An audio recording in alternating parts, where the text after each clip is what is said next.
hindi na siya maibabalik. Hindi na mababalik si Pangulong Duterte sa Pilipinas.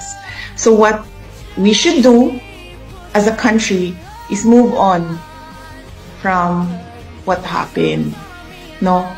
What will we do as our ways forward as a country and as a people from what happened?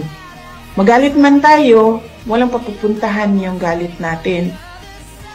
Dahil hindi naman yan sila papanagutin ng pamahalaan eh.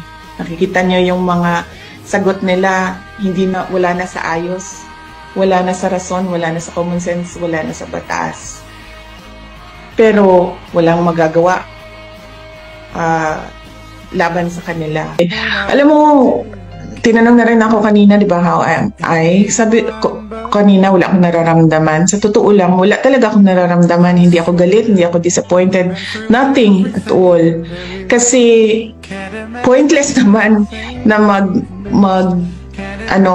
mag-harbor ako ng feelings about what happened. Hindi na siya maibabalik. Hindi na mababalik si Pangulong Duterte sa Pilipinas.